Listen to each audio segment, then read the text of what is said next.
Well, hello.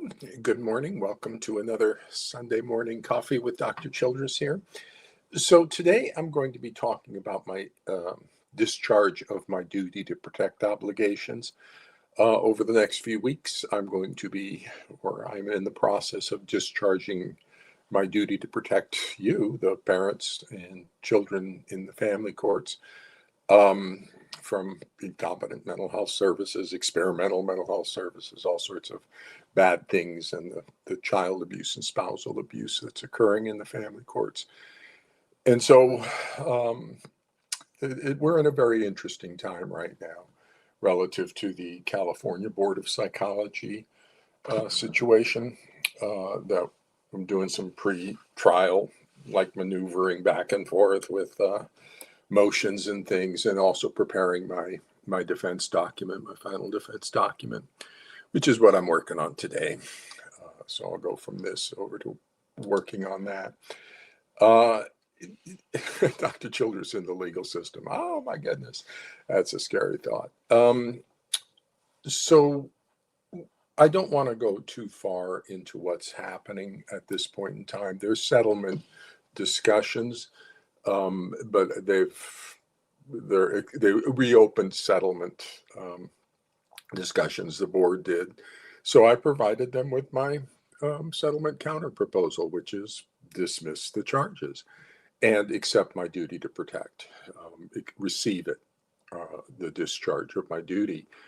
And if they dismiss the charges, they've received my discharge of the duty to protect. If they continue trying to sanction me, it's obviously they don't understand what's happening in the family courts.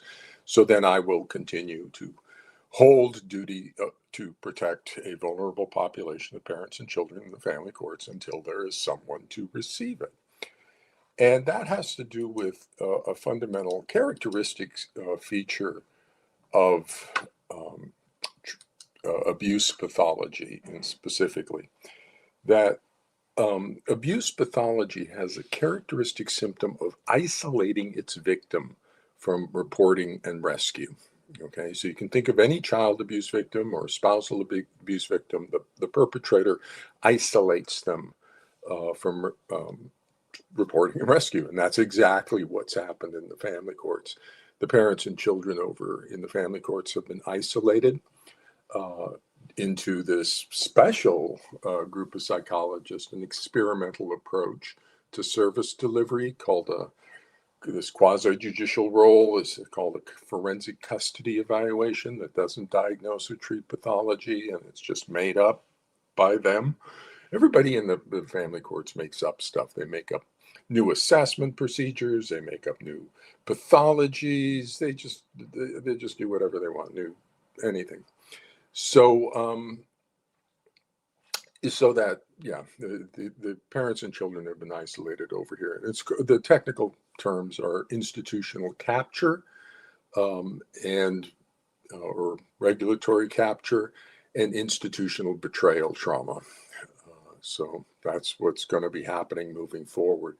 Is we have 40 years of um, isolation, 40 years of experimenting on human subjects without an IRB, without a risk benefit analysis, without special protections, and in violation of all three principles of the Belmont Report. That's really bad. And 8.01 of the AP Ethics Code regarding IRB review for experimental approaches. And their vulnerable population, oh my goodness, in the family courts under the coercive influence of the court. And at the same time, these forensic custody evaluators are withholding clinical diagnostic assessments and giving courts and the parents only their experimental approach. It is so bad. And the incompetence now over here, no competence in attachment, no competence in delusional thought disorders, no competence in factitious disorders, family systems, child abuse and trauma, because you don't need it in the family courts. You don't need to abide by the ethics code. You can just disregard the APA ethics code. You can disregard the Belmont report. You can disregard standards of practice, duty to protect, everything. Now, I come from outside the family courts. That's where I was developed, major NIMH research projects, trained at children's hospitals, working with Jim Swanson on ADHD in preschoolers, then went out to my own clinic. 3 universities were involved, faculty, and CPS was a referral source, and we were treating kids in foster care, 0 to 5 in foster care. Then I fell down the rabbit hole, in one case, into the family courts.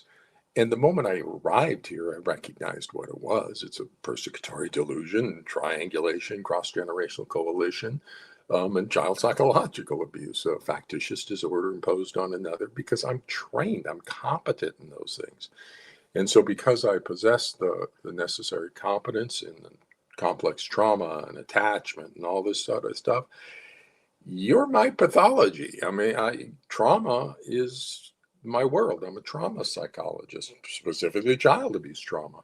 And that's what we have in the family courts, transgenerational trauma and child abuse and spousal abuse. So I couldn't leave you. Okay. I couldn't abandon you. But when I arrived here back in the 2010 period, uh, the institutions were captured. So the forensic custody evaluators had all the APA and the AFCC and the licensing boards, and they were just doing whatever they want. So, and I was the new person in way down here in a big system. And then the PAS experts, or self-proclaimed experts in PAS, had 20 years of promoting themselves in the family courts, and everybody's been fighting about parental alienation when I arrived. And I'm a lone clinical psychologist with no power or authority, but I know what the pathology is, and all clinical psychologists have duty to protect, and especially child abuse. That's where I'm coming from. This is child abuse, so I'm not going to abandon the children to child abuse or their parents to spousal abuse. This is a brutal form of spousal abuse. Oh my God, it's like killing somebody's children because you're angry with them. Wow, that's pretty brutal. And so I stayed, and I started to take actions to connect the parents and the children in the family courts into the proper mental health protective resources. Okay, the APA and the licensing boards would be the 2 proper places, or get them to self-correct. But that's not going to happen, because you need to stop the forensic custody evaluations, and that's going to lose their career.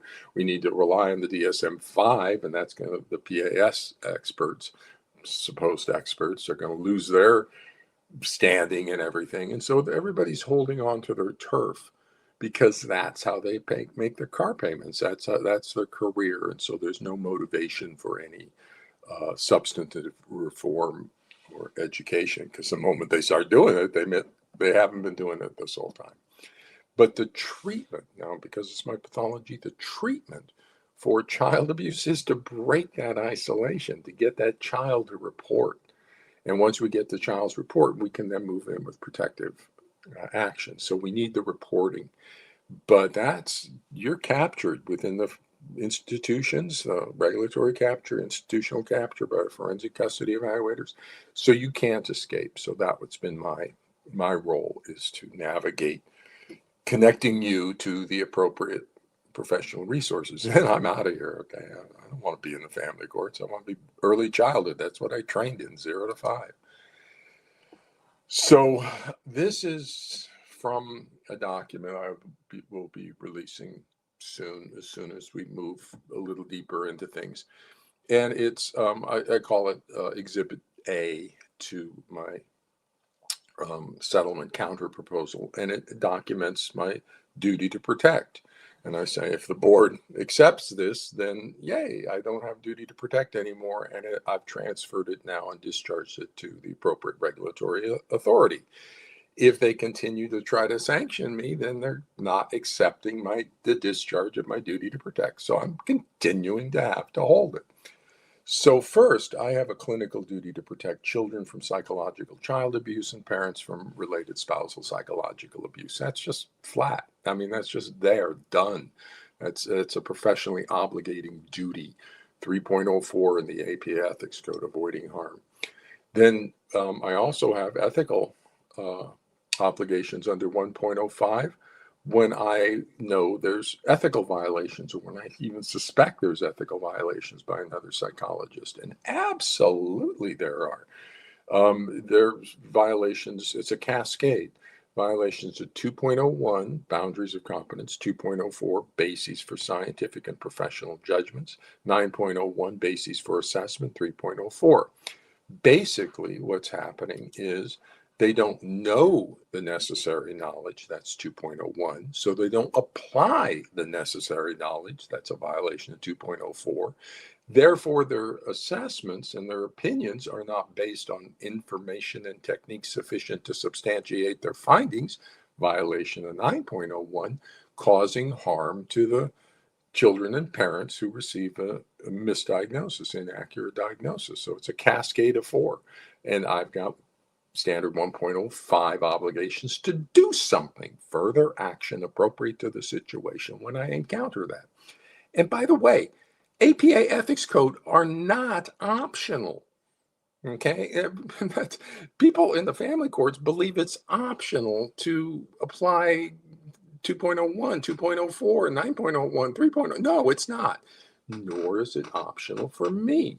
1.04, 1.05, when I encounter unethical practice, I am required to do things. And that's the fundamental defense on the California board situation is I've got duty to protect 1.05 and Burnett and Larandos and this little group of self-proclaimed experts in the new form of pathology are causing harm. Okay, and that I've got it all documented and evidenced up and all that sort of stuff. So those are my obligations. Now, what in addition to just having those obligations, I actually have heightened obligations. Going back to what I was saying about I'm an expert in this, because I am not only competent in these, but I'm expert level competence in attachment, in child abuse and complex trauma, in the assessment of delusional thought disorders, and in human subjects research, the IRB review and Belmont reports. Let me tell you where each one of those comes from. Attachment, I have early childhood mental health specialization. That's a specialized practice, 0 to 5. I have infant certification. 0 to 5 is the attachment system. I have extraordinarily high level knowledge, expertise in attachment and attachment pathology. Guess what a child rejecting a parent is? An attachment pathology. That's mine. So I know it's a factitious disorder imposed on another because I know what authentic attachment pathology looks like. That heightens my obligation to protect. I know child abuse and complex trauma. I was a clinical director, not staff, not working at a treatment center for kids in foster care. I was the clinical director. 3 universities. We had speech and language from the University of Redlands. We had occupational therapy coming in, faculty and trainees coming in from Loma Linda University. Cal State provided the psychology team, and I was put in charge of the entire thing. Our referral source was Child Protective Services, funded by a contract through county. Okay, so I am senior staff regarding child abuse and complex trauma. And that's what this is, child psychological abuse and complex trauma and spousal abuse. So this is my pathology. Assessment of delusional thought disorders. I spent 12 years on a major NIMH research project on schizophrenia. Dr. Nectarline, major. He's one of the top experts in schizophrenia. And I was trained annually to 90% reliability to Joseph Venter and David Lukoff, who were the co-directors of the Brentwood VA, who provided co-directors of the diagnostic unit at the Brentwood VA. And that diagnostic unit would provide diagnoses across different projects, but primarily to Dr. Nectarline's. Both Lukoff and Venter worked with Nectarline. And I was trained to competence on an instrument called the Brief Psychiatric Rating Scale, one of the oldest, most widely used measures of psychotic symptoms. For 12 years to 90% competence in the diagnostic assessment of delusional thought disorders on a major NIH research project. I am one of the best trained professionals on the planet regarding the assessment of delusional thought disorders. Now, Joseph Ventura and David Lukoff, Dr. Nectarline, are the authors of the expanded BPRS, so they might be a little bit better at assessing some of this stuff because they're schizophrenia, been doing it for their entire careers. I just did it for 12 years, but I'm trained to 90% with them. So I've got attachment, I've got delusions, I've got child abuse and complex trauma. I've also got IRB in human subjects in research. In the early 2000s, I was invited by the Office of Protection from Research Risks, OPRR, who oversee all the IRBs at all the universities and stuff. They were coming up with new guidelines for internet research and stuff, and I was kind of on the forefront of that, ethical issues and online interventions. So the OPRR and the Association for the Advancement of Science invited me back as a consultant on developing IRB recommendations to IRBs on evaluating research in cyberspace. I know the Belmont Report. I know IRBs. I know what they do. I've worked on major NIMH research projects. We're getting IRB approval through universities and Children's Hospital. Got 6 site at Children's Hospital, getting IRB approval for that research I was doing there. I know IRBs and research. And so I'm competent in all this stuff. So I recognize the experiment on human subjects. I recognize the child abuse and spousal abuse. I recognize the factitious attachment pathology. And that obligates me at a higher level in my duty to protect. Oh my God, we have institutional capture. We got institutional betrayal trauma. So then I set about making corrections. Hopefully the field would self-correct. When I was putting in information, it didn't.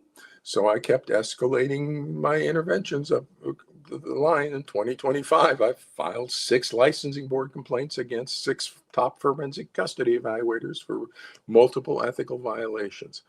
And that's one vector. Then I got the self-proclaimed PAS experts filing a board complaint saying I'm criticizing them. Yeah, use the DSM-5, please, and everything's solved. The moment we use the DSM-5, everything's solved. The exhibit on the Malaysia consult shows that. They came in with PAS as their organizing thing. I said, don't do that. Switch it over to the DSM-5. And the moment they did that, everything was solved. Okay, and that's the chat dialogue with ChatGPT-5 on that Malaysia thing. So, I have a heightened obligation to protect because this is my pathology. So this is my recommended solutions, and you'll be able to see this. I'll get this out to everybody. And I produced a discharge of my duty to protect.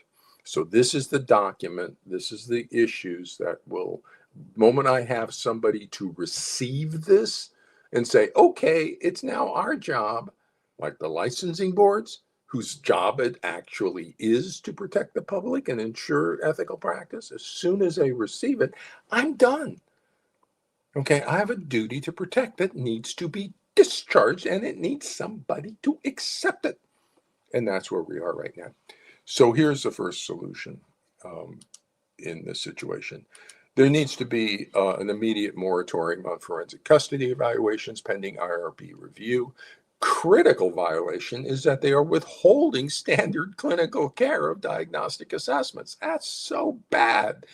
No IRB would approve you not offering standard clinical care and only your experimental approach. Nobody would know. They would never accept that. You have to offer an alternative of standard care or your experimental approach. And you have to explain to people, this is an experimental approach. These forensic custody evaluations, a quasi-judicial role for doctors, that's an experiment. Here's the risks in that experiment, which is possible misdiagnosis. It's going to take a long time. It's going to be really expensive. And the benefits are, we don't know. Maybe there's no benefits. It's just going to take a long time. the possible benefits to a clinical diagnostic assessment, takes 4 to 6 weeks, a lot cheaper, and returns a diagnosis of child abuse when child abuse is present, or delusional thought disorders when delusional thought disorders are present. So then you let the courts and the parents make their decision. Do you want to do standard clinical care, or do you want to do a new experimental forensic custody evaluation? That's what should happen. It hasn't. They need to be stopped. New York Blue Ribbon Commission, the only formal review ever conducted of them, found them dangerous, harmful to children, quote unquote, produce defective reports with potentially disastrous consequences to parents and children, lack scientific and legal value, quote unquote, and recommended 11 to 9, recommended get rid of them entirely. The reason the 9 didn't vote to get rid of them is because they wanted some mental health services, and something's better than nothing. The 11 that voted in favor of eliminating would rather have no mental health services than what they're being provided. Let me tell you, the courts have a tremendous decision. The weight of that decision is going to change the child's life, and it's in the context of potential child abuse by one parent or the other. So if the court makes a wrong decision, it's going to send the child to an abusive parent. That's a tremendous decision for the court. Professional psychology should be getting the courts the highest quality of information for that decision. We're not. We're getting them the lowest quality of mental health services.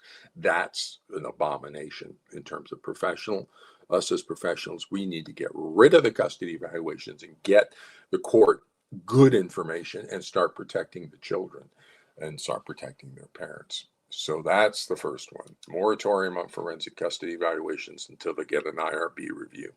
So, but that's going to eliminate a lot of forensic custody evaluators. All of a sudden, bye, and you're out of a career. Solution 2: professional remediation, reestablishing competence in the family courts. Absolutely, everybody makes stuff up, and they make up these factitious pathology labels, parental alienation, parent-child contact problem, and they do that to dodge actual competence. They need to know attachment, disorganized attachment, which is what this is, the cause of it and how to treat it.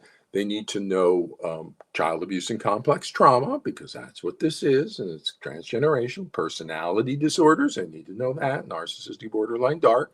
They need to know family systems, okay, because it's a triangulation cross-generational coalition. It's a family system. So they need to know a lot of stuff to be able, factitious disorders imposed on another for primary and secondary gain. They need to know a lot of stuff. Too much? No, I know it all. You just do it. Because if you need to know it, it's required. 2.01, 2.04. And so you learn it. But there's no motivation over here because it's regulatory capture. There's no oversight. So we need to get remediation back. We need to get the courts accurate, good, high quality information that the courts can rely on. Then solution 3 is I recommend an AI augmented competence assessment. And what that involves is it's so easy. The licensing boards, under their authority as the licensing boards, can request the vita of all the forensic custody evaluators. You go to the court list, you grab their names, you look at their websites, you grab them names, any licensing information that's about them being forensic custody evaluators. Ask them for their vita. Then you ask the AI, Gemini, ChatGPT, Claude, whoever you want, you create a little, talk to the AI and say, I want to review these vita for documented competence based on education, training, and experience, not their opinion piece publications or not presentations. Those aren't education, training, and experience. That means they have an opinion. So if we exclude that big puffy part where they've done all these presentations about what their opinions are, and you actually look at education, training, and experience in attachment pathology and the diagnostic assessment of delusional thought disorders. You can add family systems, you can add complex trauma, you can add personality disorders if you want, but these two will be enough. Are they competent in that? And what you will find is No, they're not. I did that with 8 top forensic psychologists, a 6 who taught the AFCC course, and then I had Stahl and Simon, who literally wrote the book on how to do custody. None of them are competent in attachment pathology. None of them are competent in delusional thought disorders. And yet all of them have been practicing in the family courts with attachment pathology and delusions for the last 40 years. And so the licensing boards, I recommend, should get empirical data on that. Request the VITA, ask the AI to look at it and see just how bad things are. That's the easy first step, easy peasy first step, and to document what's happening in the family courts. And then the fourth one is the institutional betrayal trauma. 4 decades of destruction, the survivors, and the duty to repair. That Freud institutional betrayal trauma, FREYD, Freud, Jennifer Freud institutional betrayal trauma, and Stigler regulatory capture. That's what we have, and we have 40 years of that. We have children who have been left in abusive situations and within the family courts. They're now adults having struggles with their own self-identity, with family relationships, with a number of issues because they're victims of child abuse who never had it treated.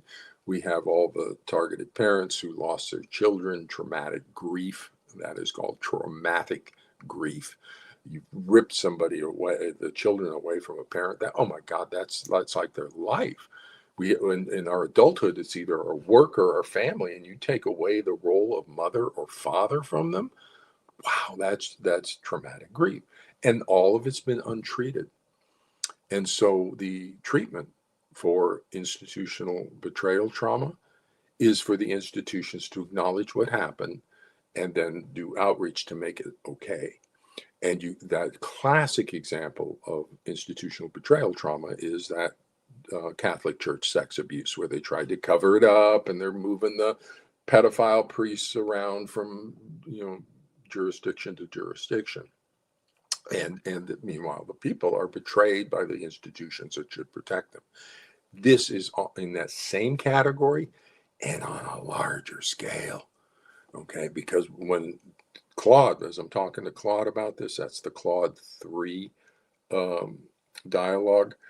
As I'm talking with Claude about this, Claude is estimating that the number of victims are in the hundreds of thousands to millions over 40 years. Well, a Catholic sex abuse scandal is not hundreds of thousands of children and their parents, but that's what we're faced with. And so I have a duty to protect them too, because of my knowledge. I know what's happening, and we need to get treatment out into them. So the institutions need to kind of suck it up, stop the forensic custody evaluations, admit that they got a little off course, recorrect, reestablish back on professional grounds, and then do outreach. APA and the boards need to do outreach to the now adult children and to their parents to get some reunification stuff going, some reuniting stuff going with them, and the healing of the trauma experiences, helping them to understand what happened to them without taking blame or guilt. No, the systems that were supposed to protect you didn't. They failed because we allowed this experiment without proper oversight. And once they admit that, then we can get the reforms necessary to protect the children and parents and to get the court high quality information. Until that happens, it's a wide open. You can ignore the ethics code. You can ignore competence standards. You can make up new forms of pathology. You can make up new assessment instruments. And you can do whatever you want as a mental health professional in the family courts until the institutions reclaim the proper hierarchy. So that's basically my position. And so if the board dismisses the charges, they've accepted my discharge. If they don't, if they continue, then I'm going to continue to carry a duty to protect the parents and children until somebody takes a look at the situation and says, oh my God, we need to get the proper oversight, proper protections. So with that, I'm just going to head off to my Sunday here. I've got more work to do, getting all my documents and everything all together for what's coming up. This is going to be a landmark case. It is. Okay. And I think all you parents and all you children out there have a class action lawsuit. Okay. You're a class of people. You were given special services, inferior quality services. Your institutions that should have protected you didn't protect you. And the issue with a class action is not the money settlement for, got the 50 state licensing boards, APA, AFCC, and then all the individual custody evaluators, which is their malpractice insurance. So you got enough deep pockets to interest the attorneys. And I'm a psychologist, I'm not an attorney on this. But from a psychologist perspective, I'm seeing you as a class of people.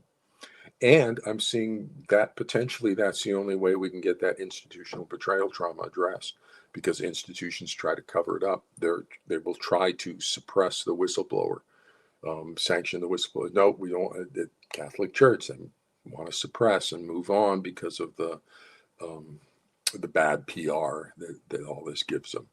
So in order to get that intervention for the hundreds of thousands of child abuse victims and spousal abuse victims that were created over the 40 years, in order to do the right thing by them and help them get back into whatever they can fix of their devastated lives, we need to acknowledge what happened.